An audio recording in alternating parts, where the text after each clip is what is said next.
सगळं काल पाहिलं तर आपण उद्योग चॅप्टर, ठीक आहे.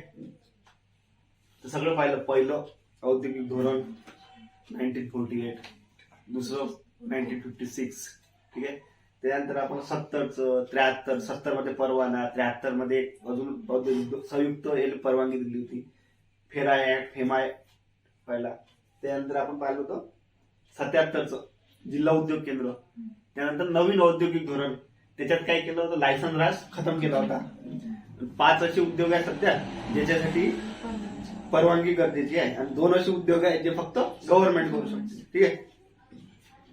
त्यानंतर आज कालच्या याच्यातला थोडासा राहिलेला पाठ आणि इम्पॉर्टंट आहे, विचारतेच याच्यावर प्रश्न. तुम्ही कोणत्या एक्झामला गेले दिसतेच तुम्हाला, याच्यावर तर राहायचंच प्रश्न काही ना काही. असं नाही की एमपीएससीलाच राहते तुम्ही. कालचा जो पार्ट आहे त्याच्यावर एमपीएससीलाच राहील, पण हे जे पार्ट आहे आजचा, हा कोणत्या एक्झामला राहू शकतो याच्यावर प्रश्न. पाहू आपण पहिले कोणता आहे. तुम्ही ऐकलं असाल महारत्न कंपनी आहे, नवरत्न कंपनी आहे, मिनी रत्न कंपनी आहे, ठीक आहे. कोण नातेवाईक जॉबवर असं. सगळ्यात पहिले कोणती कंपनी, महारत्न दर्जा कंपनी. याला म्हणते इंग्लिशमध्ये पीएसयू म्हणजे पब्लिक सेक्टर अंडरटेकिंग, ठीक आहे. पब्लिक सेक्टर सार्वजनिक क्षेत्र. सार्वजनिक क्षेत्राची काल डेफिनेशन सांगितली काय आहे, ज्याच्यात गव्हर्नमेंटचे शेअर काय राहते 51% पेक्षा जास्त राहते. इन शॉर्ट मध्ये ह्या सर्व कंपन्या महारत्न, नवरत्न आणि मिनीरत्न ह्या कोणाच्या कंपन्या आहे, गव्हर्नमेंटच्या. झालं. म्हणजे याच्यात लागले तरी चालते तुम्ही, पण अट आहे 12% चांगलं पाहिजे परीक्षा द्यासाठी. त्याच्यानंतर 70-75 पाहिजे, 75 डिग्री चांगली पाहिजे. कोरोनावाली डिग्री चालू केली आता, ठीक आहे.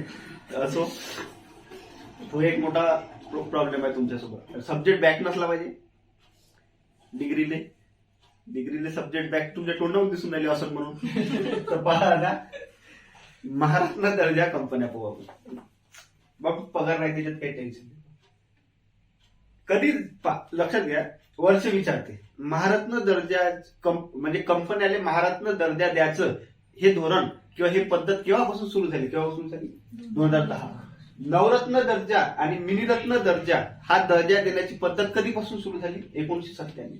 पहा, नवरत्न आणि मिनीरत्न 1997 आणि महारत्न 2010, ठीक आहे. हे एक फॅक्ट आहे.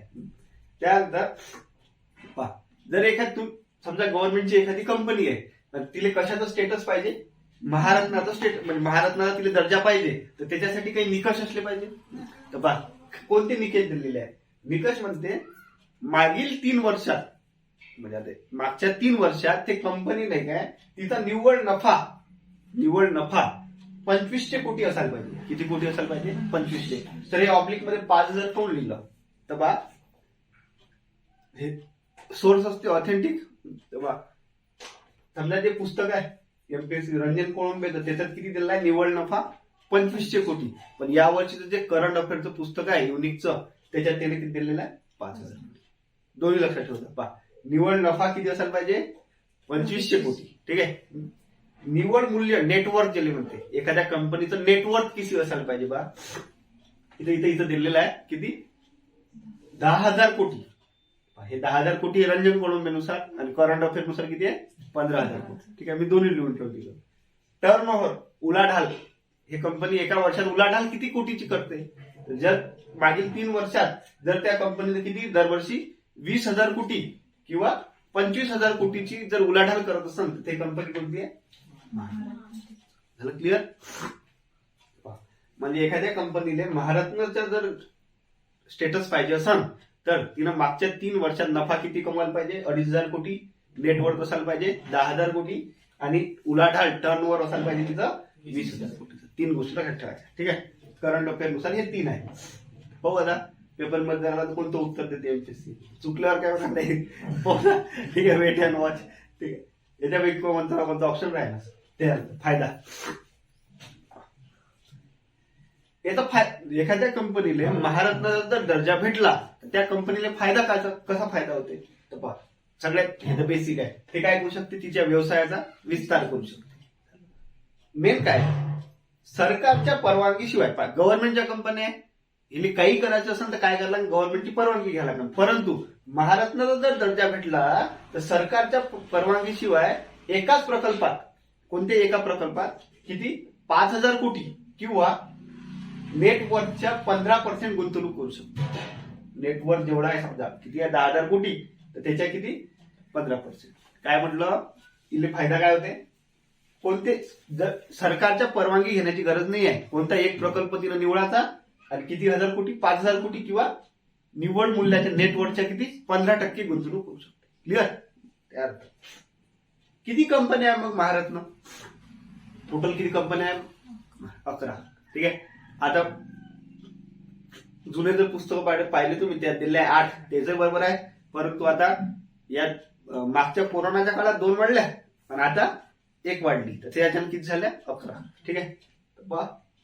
महारत्न कंपन्या किती झाल्या टोटल 11. ठीक आहे.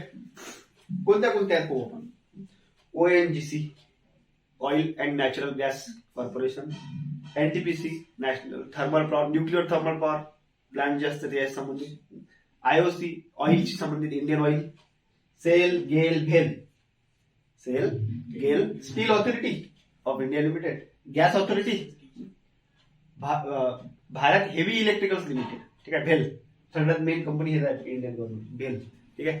त्यानंतर CIL कोलशी संबंधित, BPCL Bharat petroleum, Hindustan petroleum HPCL. ठीक आहे. त्यानंतर हे झाली 2020 मध्ये पॉवर ग्रिड जे कॉर्पोरेशन आहे हे एक कंपनी, आणि एक आता लेटेस्ट 2021 मध्ये कोणती आहे PFC म्हणजे power finance corporation of India limited. ठीक आहे. PFC. आणि हे मागच्या वर्षी पॉवर ग्रिड. ठीक आहे. ह्या 2 झाल्या मागच्या वर्षी, HPCL पॉवर ग्रिड, आणि 2021 मध्ये कोणती आली PFC power finance corporation of India limited. ठीक आहे. हे जे 20 कंपनी राहते ना त्याला वित्त पुरवठा करते ही कंपनी. झालं क्लिअर. म्हणजे किती आहे महारत्न कंपन्या, कोणत्या पेपर गेले महारत्न कंपन्या किती आहे सध्या भारतात, किती आहे 11. क्लिअर. त्यानंतर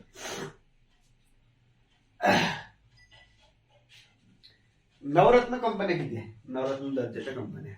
ठीक आहे.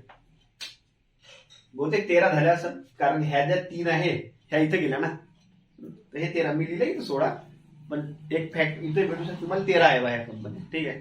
एमपीएससी विचारलं याच्यावरच विचारते, बाकी याच्यावर विचारतो. नवरत्न दर्जा कंपन्या कधी आलं तर धोरण मग सांगतो 1997. मग एखाद्या कंपनीले नवरत्न जर दर्जा पाहिजे असेल तर काय तिथं निकष स्टेटस काय पाहिजे, 100 गुण ठेवलेले आहेत. 100 पैकी किती भेटले पाहिजे, ऍटलिस्ट 60 काय भेटले. ठीक आहे. म्हणजे पासिंग 60%. दुसरं ते मिनिरत्न कंपनी असली पाहिजे. ठीक आहे. मग याला फायदा काय होते, नवरत्न जर दर्जा भेटला तर एकाच प्रकल्पात नाही काय, जे नवरत्न कंपनी आहे एकाच प्रकल्पात किती 1000 कोटीपर्यंत हे किती करू शकतात 5,000, हे 1000 कोटी रुपयेपर्यंत किंवा निव्वळ नेटवर्कच्या किती 15%, इथे 15% आहे. ठीक आहे. गुंतवणूक करू शकते. ठीक आहे. त्यानंतर खर्च निव्वळ मूल्याच्या म्हणजे खर्च किती करू शकते बघ, तर नेटवर्कच्या 30% किंवा 1000 कोटी. गुंतवणूक किती करू शकते 1000 कोटी किंवा 15% नेटवर्कच्या, आणि खर्च किती करू शकते नेटवर्कच्या 30% किंवा 1000 कोटी. ठीक आहे. आणि हे नवरत्न कंपनी परदेशात नाही काय संयुक्त जॉईंट इंडस्ट्री म्हणजे संयुक्त उद्योग स्थापन करू शकते. परदेशात काय करू शकते संयुक्त उद्योग. हे झालं नवरत्नचा स्टेटस. त्यानंतर मिनीरत्न कंपनी. मिनीरत्न किती आहे टोटल जाऊ द्या 73 आहे समजा. कधी जाहीर झालं हे कधीच आहे 1997. मिनीरत्न 1 कंपनी आहे 60. ठीक आहे. काय म्हणते मागील 3 वर्षात अशी कंपनी जे काय मागील 3 वर्षात काय सतत नाही का नफ्यात आहे. जर स्टेटस पाहिजे असं मिनीरत्नच पहिली काय मागच्या 3 वर्षात सतत काय असली पाहिजे नफ्यात असली पाहिजे. ठीक आहे. घाटा चालतच नाही. एका वर्षात म्हणजे या 3 वर्षापैकी कमीत कमी एका वर्षात त्या कंपनीने 30 कोटी नफा कमावला पाहिजे. किती कोटी 30 कोटी. आणि त्याचं नेटवर्क असलं पाहिजे धनात्मक म्हणजे पॉझिटिव्ह राहिलं पाहिजे, निगेटिव्ह कधी गेलं पाहिजे. तर त्या कंपनीला कोणतं स्टेटस भेटते मिनीरत्न 1चं स्टेटस. क्लिअर. मागील 3 वर्षात नफ्यात असावी, नफा 3 वर्षापैकी एका वर्षी किती असावा? 30 कोटी. फायदा काय होते मग या कंपनीने? हे कंपनीने काय एका प्रकल्पात सरकारच्या परवानगीशिवाय किती कोटी गुंतवू शकते? 500 कोटी किंवा नेट वर्थ एवढीच, निव्वळ मूल्य इतकं. इथं 15% होतं ना, इथं काय म्हणते जेवढं नेट वर्थ आहे तेवढं. ठीक आहे. आणि हे परदेशात काय करू शकते? बिझनेस इस्टॅब्लिश करू शकते त्यासाठी. नवरत्न मिनीरत्न 2 याच्यात 13 कंपन्या जवळपास. मागील 3 वर्षात ही नफ्यात असावी, बस एवढंच म्हटलंय. मागील 3 वर्षात काय असावी? नफ्यात असावी. मग इले फायदा काय होते? इले फायदा होते, हे किती कोटी कमवू शकते? एक मिनीरत्न 500 कोटी हे कमवू शकते. हे किती करू शकते? 300 कोटी गुंतवणूक करू शकते सरकारच्या परवानगीशिवाय. आणि नेटवरच्या किती? 50% गुंतवणूक करू शकते. आणि हे काय करू शकते? परदेशात बिझनेस टाकू शकते. क्लिअर? समजलं? महारत्न, नवरत्न, मिनीरत्न. आता आपल्याला पूर्ण लिस्ट लिहायची आहे 73ची, 13ची. नाही लिहू आपण. ठीक आहे, एवढंच असते. कमीत कमी ह्या काय व्हायचे मला 11 लक्षात ठेवा. हे लोकल एक्झामले आपल्याला विचारते. एमपीएससी झाला तर मारता येते, कटकुटच होते प्रश्न. बाकी द्यायचा काही विषय नाही, याच्यावर काही प्रश्न बनत नाही. बनला तर कशावर म्हणते? महाराष्ट्र. तर बा एक नाही काय ना मंडळ स्थापन केलं. कशासाठी? असे पीएसयू म्हणजे पब्लिक सेक्टर, सार्वजनिक क्षेत्रातले असे उद्योगधंदे, उपक्रम जे नाही काय आजारी आहे किंवा तोट्यात आहे.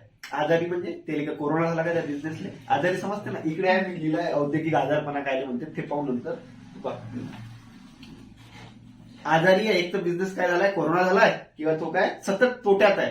तर आजारी त्याला काही द्यायला लागला ना अँटीबायोटिक, तर त्याला पुनर्जीवन करण्यासाठी एक मंडळ स्थापन केलं होतं आजारी उद्योगाने. काय नाव होतं? सार्वजनिक क्षेत्र उपक्रम पुनर्रचना मंडळ किंवा पुनर्जीवन मंडळ. याची स्थापना कधी झाली ती? 4 मध्ये. पुनर्जीवन द्यावा, त्याला अँटीबायोटिक द्या. ठीक आहे, याच्यासाठी होती हे. लक्षात? चला, हे झालं एक. त्यानंतर आता खतरनाक पॉईंट कोणता आहे? सूक्ष्म, लघु, मध्यम, अग्रक्रम क्षेत्र. म्हणजे त्याला म्हणतो आपण micro, small, medium enterprises sector. ठीक आहे. आता हे महत्वाचं आहे. सूक्ष्म, लघु, मध्यम उद्योग काय महत्वाचे आहे. का बरं महत्वाचे आहे? कारण ते काय हे काय करते? रोजगार निर्मितीसाठी तर बेस्ट आहे. म्हणजे सगळ्यात जास्त रोजगार जर कोणी देत असेल, आपण पाहिलं कृषी, परंतु उद्योगधंद्यात जर सर्वात जास्त रोजगार जर देत असेल तर कोण देतो? एमएसएमई. एवढं मोठं नाव नाही म्हणायचं, काय म्हणायचं? MSME sector. ठीक आहे. एमएसएमई सेक्टर 45% रोजगार देते. म्हणजे जेवढे इंडस्ट्रीमध्ये नाही का रोजगार असेल तर त्याच्या 45% रोजगार कोण देऊन राहिलं? एकटं एमएसएमई. ठीक आहे. Micro, small, medium enterprises. ठीक आहे. एवढंच नाही तर हे ग्रामीण क्षेत्रासाठी लाभदायक आहे. इथं दिलंय मी, मान्य आहे. जेवढं आपण निर्यात करतो ना, जेवढं काही निर्यात करतो दुसऱ्या देशाला, त्याच्यापैकी 50% निर्यात कोण बनवते प्रोडक्ट? MSME sector. कंडिशन कशी आहे? बजाजची कंपनी आहे समजा, पल्सर गाडी आहे. पल्सर तिला फक्त बजाज माहिती आहे आपल्याला पल्सर आहे, पण तिचा प्रत्येक पार्ट काय करते? वेगळ्या कंपनीत बनते, छोट्या छोट्या company. For example disc brake बनवायचा आहे, ते इंडोरन्स नावाची कंपनी आहे. तिच्यात जो ब्रेक आहे त्याचं वरचं ते समोरचं एक डब्बर बनवायचा काय हँडल ते काय असते ते, त्याच्यासाठी वेगळी कंपनी असं. मग हे सगळे त्या कंपनीला कॉन्ट्रॅक्ट दिला नाही. ते कंपनी काहीच नाही करत, ते फक्त काय करते तर नट बोल्ट लावते. ठीक आहे. इन्स्टॉलेशन करते फक्त. ठीक आहे. आणि त्याच्यावर स्वतःचं नाव लावते. तर ह्या म्हणजे मोठ्या कंपनीला मदत करायसाठी आहे ना एमएसएमई. लक्षात? त्यानंतर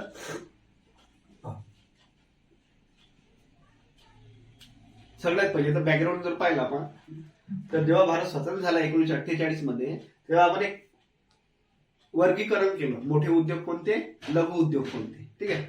त्यानंतर 1954 मध्ये एक संस्था स्थापन केली होती, सिडो, लघु स्मॉल इंडस्ट्रियल डेव्हलपमेंट ऑर्गनायझेशन. ठीक आहे. SIDO, small industrial. आलं लक्षात? हे काय करते? फक्त धोरण ठरवेल लघु उद्योगासाठी. त्यानंतर 1965 मध्ये आपण NSIC नावाची एक संस्था स्थापन केली. त्यात हे संस्था काय करे? यंत्रे आणि उपकरणे पुरवण्याचं काम होतं. हे काहीच नाही विचारत पेपरात. आता बॅकग्राऊंड माहित पाहिजे म्हणून. ठीक आहे. मग पेपरमध्ये काय विचारते? पेपरमध्ये विचारते MSME act micro small medium enterprise act कोणत्या वर्षी लागू झाला? तो कोणत्या वर्षी लागू झाला? 2006. ठीक आहे, हे डायरेक्ट विचारतो फॅक्ट. एमएसएमई ऍक्ट कधीच आहे? तर कधीच आहे? 2006. आपल्याला मध्येच पाहिजे. तर मग एमएसएमई ची म्हणजे मायक्रो स्मॉल कोणाला म्हणायचं बा? सूक्ष्म उद्योग आहे, लघु उद्योग आहे, मध्यम उद्योग आहे, कोणाला म्हणायचं हे माहिती नाही आपल्याला. तर बा काय म्हणते 2018 मध्ये डेफिनेशन केली. ठीक आहे, डेफिनेशन काय होती? मायक्रो स्मॉल मीडियम काय म्हणते? अशी कंपनी जिची इन्व्हेस्टमेंट 1 कोटी आहे. म्हणजे तुम्हाला जर वाटलं नाही सर मी सूक्ष्म लघु उद्योग टाकू का? तर हो टाकू शकतो. हा, तर मग तुझं इन्व्हेस्टमेंट किती हवी?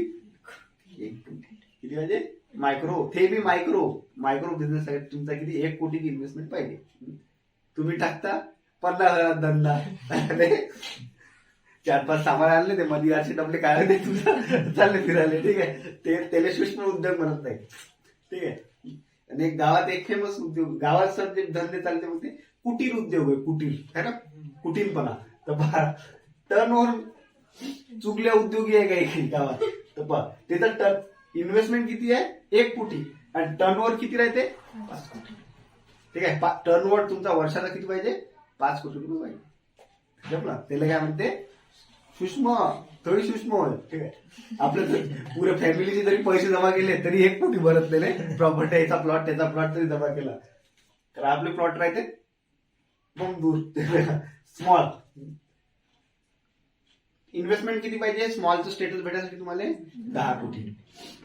टर्नओव्हर 50 कोटी.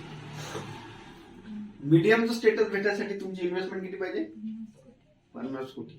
आणि टर्नओव्हर किती पाहिजे तुमचं वर्षाचं? 100 कोटी. आता जेवढा एले म्हणते मायक्रो स्मॉल, नाही तर असं नका मला सूक्ष्म उद्योग टाकायचा आहे. लक्षात ठेवा, सूक्ष्म उद्योगासाठी तुम्हाला 1 कोटी रुपये पाहिजे. ठीक आहे, तुमच्या इकडे पाहून वाटत नाही मला तुम्हाला बँक कर्ज देणं. ठीक आहे, कर्ज द्यासाठी इज्जत पाहिजे. तर पहा त्यानंतर काही उपाययोजना, हे लिहिलंय, काही उपाययोजना केल्या लोकांना, म्हणजे गव्हर्नमेंट लोकांना केल्या. गव्हर्नमेंटने एमएसएमई साठी काही उपाययोजना केल्या. आणि एवढं इम्पॉर्टंट सेक्टर आहे, एवढा रोजगार देऊन राहिला. तर पहा सगळ्यात पहिले मिनिस्ट्री आली, मिनिस्ट्री ऑफ एमएसएमई 2007. 2006 काय आला? ऍक्ट आला. आणि मिनिस्ट्री कधी आली? मंत्रालय 2007 मध्ये. एक लघु उद्योग विकास संघटना आली, राष्ट्रीय लघु उद्योग महामंडळ आलं, राष्ट्रीय उद्योजकता विकास संस्था आली. काहीच कामाचं नाही. कामाचं कोणतं आहे? SIDBI, small industrial development bank. ठीक आहे, काय 2 एप्रिल 1990 ची स्थापना झाली. आणि हे काय करते? लघु उद्योगाला काय करते? वित्त पुरवठा. म्हणजे तुम्हाला जर कर्ज पाहिजे असं ना हे बँक स्थापन करण्यासाठी कोण देते? सीडीबी. ठीक आहे, लघु उद्योगाला कर्ज पुरवठा देते का सर? पण 1 कोटी कर्ज हा एक प्रश्न. आपण घ्यायला तयार आहे पण तीन दिलं पाहिजे आपल्याला तर ते कोणतं याच्यासाठी कर्ज देत, दाल मिल टाकासाठी कर्ज देत नाही. बँकात जर गेले तर नाही, गावात जर दाल मिल टाकायची मात्र राहते. त्याच्यातलं इम्पॉर्टंट कोणतं आहे? मग सीडबी स्थापना लक्षात ठेवता कधी झाली? 2 एप्रिल 1990. त्यानंतर याच्यात नाही काही नाही काय ते जोड्या लावत विचारते काय, ही इम्पॉर्टंट पॉईंट याच्यातला. भलाही एमएसएमई शी संबंधित नाही पण इम्पॉर्टंट आहे. पहा 1900 रेशीम मंडळ कधी स्थापन झालं म्हणते? तो वर्ष कसं ठेवतात तरी सगळ्यात पहिले कोणतं मंडळ स्थापन झालं? मग रेशीम मंडळ. रेशीम असते रेशीमची शेती किती करत असं ना कोणी? 1949 मध्ये. हातमाग मंडळ 1952. खादी माहिती ना, खादी ग्रामोद्योग मंडळ 1953. खादीचे कपडे घालते लोक, गांधी फॅन्स. ठीक आहे, त्यानंतर खादी आणि ग्रामोद्योग आयोग स्थापन झाला कधी? 1957.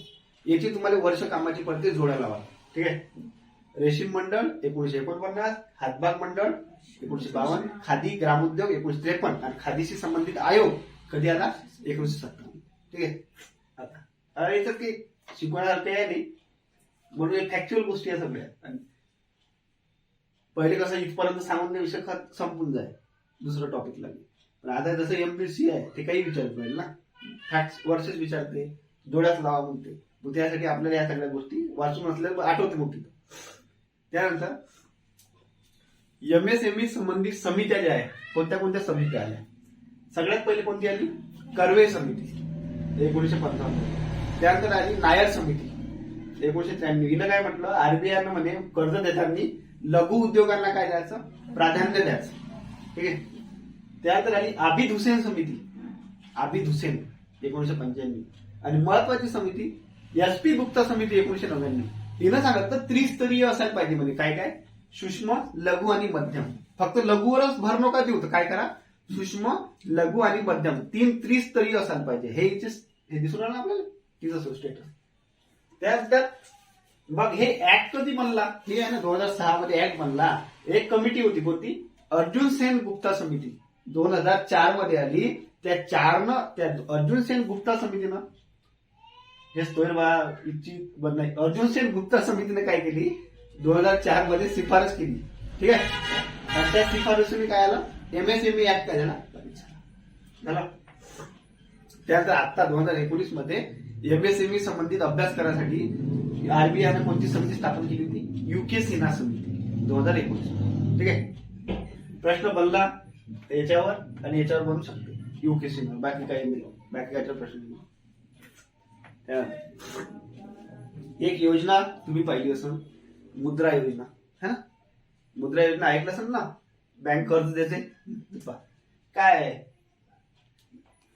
इथं लॉंग फॉर्म काय मुद्राचा, micro units development and refinancing agency. Long form विचारते MPSC, तिच्या आवडतं टॉपिक आहे. काय म्हटलं, micro units, MU, micro units development and refinancing agency. हे म्हणजे एजन्सी. ठीक आहे. कधी झाली स्थापन, 8 एप्रिल 2015 ही योजना लागू झाली भारतात समजा. आणि घोषणा केली होती अरुण जेटलीनं. ठीक आहे. कोणाच्या मालकीची म्हणजे पूर्ण नियंत्रण कोणाचं आहे, आताच पाहिलं आपण. MSME सेक्टरवर सगळ्यात मुख्य बँक कोणती आहे, CDB. हे कोणाच्या मालकीची नाही, CDBची. आणि गैर बँकिंग वित्तीय संस्था आहे. एवढं क्लिअर. त्यानंतर काय करते हे, तर सूक्ष्म लघु उद्योगासाठी काय देते तुम्हाला, कर्ज पुरवठा. ठीक आहे. तर पहा 3 टप्पे पाडले कर्जाचे. शिशु, लहान आहे तुम्ही, किशोर आणि तरुण. म्हणजे जेव्हा फर्स्ट टाइम जेव्हा तुम्ही कर्ज मागायला गेले तर तुम्हाला काय म्हणतात, ते शिशु आहे बा. तर शिशु डुबायची चान्सेस राहते. शिशु समज नसते धंद्याची, तर शिशुले किती रुपये देते, 50,000 पर्यंत कर्ज. ठीक आहे. 50,000 रुपये जर तुम्ही 11 महिन्यात वापस केले बरोबर किस्तीनं त्याले, तर तुम्ही झाले मग किशोर. मग तुम्हाला काय देते, 50,001 ते किती, 5 लाखापर्यंत कर्ज भेटते. आणि ते 5 लाख जर तुम्ही 2-3 वर्षात जर फेडले तर मग झाले तुम्ही तरुण. ठीक आहे. आता तुम्हाला किती देते, 5,01,000 ते 10 लाखापर्यंत कर्ज. ठीक आहे. म्हणजे एवढे स्टेप 10 लाख भेटण्यासाठी तुम्हाला पहिले 2 वेळा इमानदारीनं, म्हणजे ते तुमची मेंटॅलिटी आहे का बँकेचे पैसे डुबाच लागते बा. ठीक आहे. तर 10 लाख जर पाहिजे असेल तुम्हाला काय करायला लागेल, पहिले हे जे आहे 2 हे भरा लागेल बरोबर व्यवस्थित, आणि मग हे डुबवायचे. ठीक आहे. जसं आपण क्रॉप लोन भरतच नाही, आपल्याला वाटतं का माफच होते बा, तर सेम आहे. तर मग पाहू याच्यात. ठीक आहे. 10 लाखापर्यंत जरा क्लिअर. त्यानंतर नेक्स्ट आहे प्रधानमंत्री रोजगार निर्मिती कार्यक्रम. याच्याशी संबंधित ज्या योजना आहे, समजा एक मुद्रा योजना पाहिली आपण 2015 झालेली, यावर्षी येण्याचे पण चान्सेस राहायचे. कारण 15 झाली तर 2020 मध्ये 5 वर्ष काय झाले पूर्ण. ठीक आहे. आणि 20 पासून पेपर नाही झाला. ठीक आहे. तर होऊ शकते याच्यावर प्रश्न बनायचा आहे. दरवर्षी नाही एक ना एक योजना विचारतेस ना, तर मग याच्यावर येण्याचे चान्सेस आहेत. कधी आली, कोण घोषणा केली होती, कोणाच्या अंतर्गत येते, किती शिशु, किशोर, तरुण, सगळे येण्याचे चान्सेस आहे. तर हे तर विचारत नाही म्हणा, हे जुन्या झाल्या. पंतप्रधान रोजगार निर्मिती कार्यक्रम. ठीक आहे. सूक्ष्म उपक्रम स्थापन करण्यासाठी वित्तीय मदत करते हे. ठीक आहे. ग्रामीण भागात जर तुम्ही एखादा प्रकल्प टाकला तर प्रकल्प खर्चाच्या तुम्हाला 25% वित्तीय मदत करते. म्हणजे समजा तुमचा जर प्रकल्प असेल 1 लाखाचा तर 25,000 रुपये मदत. आणि शहरी भागात जर असेल तर तुम्हाला किती देते, 1 लाख असेल तर 15,000 रुपये, 15%. ठीक आहे. पत हमी योजना. आता पत हमी योजना काय असते मला सांगा. तुम्ही जेव्हा क्रॉप एक्झाम्पल आहे, जेव्हा तुम्ही क्रॉप लोन घेता, जनरली जर तुम्ही कर्ज जर घेऊन राहिले तुम्हाला काही ना काही तारण म्हणून ठेवा लागते, दागिने म्हणा काही. पण जेव्हा आपण क्रॉप लोन घेतो तेव्हा आपण काही ठेवतो काय, जनरली 1 लाखावर तर ठेवतच नाही. 1 लाखाचे जर वर असन तर बँक आपले कोणते लिहून घेते, बरोबर आहे. तर मग ते आपली गॅरंटी कोण घेते, तर आपली गॅरंटी राहते गव्हर्नमेंट. ठीक आहे, क्रेडिट गॅरंटी स्कीम. इथं तशीच आहे, पत हमी क्रेडिट गॅरंटी स्कीम. कर्ज घेताना तारण न देऊ शकणारे जे सूक्ष्म आणि लघु उद्योग राहते तर त्याची गॅरंटी कोणती योजना आहे, पत हमी योजना. ठीक आहे, 50 लाखापर्यंत जर कर्ज घेतलं तुम्ही तर किती टक्के हमी घेते, 75% हमी घेते गव्हर्नमेंट. म्हणजे ही योजनेत झाले. आणि 100 लाख म्हणजे 1 कोटी पर्यंत जर तुम्ही कर्ज घेतलं तर किती टक्के हमी घेते, 50%.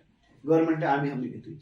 ठीक आहे, द्या एक कर्ज, तुम्हाला नाही देत, एमपीएससी वाल्याला पैसे नाही मिळतात. ठीक आहे, तुम्हाला घरून पैसे देत हे काय देत, गव्हर्नमेंट काय देत तुम्हाला, घरच्या भरोसा तुमचा. नेक्स्ट आहे राष्ट्रीय विनिर्माण स्पर्धात्मक कार्यक्रम. ठीक आहे, हा 2007-8 मध्ये झाला होता. इथं दिलेला आहे, कशासाठी आहे आता, स्पर्धा वाढवण्यासाठी, एमएसएमई मध्ये स्पर्धा वाढवण्यासाठी. त्यानंतर हा मस्त आहे, राजीव गांधी उद्यमी मित्र योजना. ठीक आहे, राजीव गांधी तर उद्यमी द तसा लिहत नसते, सूक्ष्मचा शू असा नसते, एवढं नका पाहू, असा उकार असते सर. हो, ते मराठी ग्रामर मध्ये पाहू आपण. ठीक आहे, काही काही जण नाहीच राहते सर सूक्ष्म तुम्ही इथं चुकीच लिहिलं. हो, मला माहित आहे मोठं पाहिजे, पण त्याला आता लिहितात की ह्या उद्यमी असा नसते सर, तर असा असा आहे वर देऊन. तर ठीक आहे, राजीव गांधी उद्यमी मित्र योजना. ठीक आहे, उद्दिष्ट काय, असे लोक ज्यांना नाही का किमान 2 आठवड्याचा काय घेतलेला आहे, कौशल्याशी संबंधित ट्रेनिंग घेतलेला आहे, किंवा असा व्यक्ती ज्याचा नाही काय आयटीआय झालाय, आयटीआय. ठीक आहे, आता आला मेन प्रश्न. आयटीआय वाले जनरली कोणीच कर्ज देत नाही, पण या योजनेद्वारे भेटून जाते. ठीक आहे, त्याच्यात ती आयटीआय कुठून पाहिजे, ते चांगल्या ठिकाणून लागल तसं कसं काही मजा कुठलं तुम्ही. तर किमान 2 आठवड्याचं ट्रेनिंग झालं असलं पाहिजे त्याचं, आणि त्याचा काय झालेला असला पाहिजे, आयटीआय. जर आयटीआय केलेल्या व्यक्तीस मग काय भेटते, सूक्ष्म लघु आणि उद्योग स्थापन करण्यासाठी या योजनेअंतर्गत काय भेटते, मदत भेटते, जे काही मदत देते. ठीक आहे, त्यानंतर असंच खादी क्षेत्रात संशोधन करण्यासाठी महात्मा गांधी ग्रामीण औद्योगिकरण संस्था आहे. तुम्हाला विचारलं, जे खादी इथं पाहिलं आपण 1953 लिहायला आहे, 57 लिहायला, या खादी क्षेत्रात काय झालं पाहिजे, संशोधन. गांधीजी कुठं आहे, वर्धेले, तर वर्धेतच आहे ही संस्था. काय नाव येतं, महात्मा गांधी ग्रामीण औद्योगिकरण संस्था. इथं पहिले नाव होतं जमनलाल बजाज संस्थान, आता चेंज झालं, काय आहे नाव, महात्मा गांधीच नाव दिलं. हे काय करते, खादी क्षेत्रात काय करते, संशोधन करते, रिसर्च. आता एक जो पॉइंट इथं म्हटलं होतं तुम्हाला, आधारी आहे उद्योग. कसा आधारी आहे, सर्दी झाली का नाही. औद्योगिक आधारपणा म्हणजे काय होते, मागील 4 वर्षात तो सतत तोट्यात आहे. 4 वर्ष झाले बिझनेस कसा आहे, तोट्यात, फडमफाट. ठीक आहे, पुरा फिटलेला आहे. आणि 9 महिने झाले लेखानं कर्जाचा हप्ताच नाही दिला, असते ना, कर्ज हप्ता असते. 9 महिने झाले कर्जाचा हप्ताच नाही दिला, आणि मागील 4 वर्षात सतत तोट्यात आहे. तर तो उद्योगाला काय झाला, कोरोना. म्हणजे औद्योगिक आजार. लक्षात.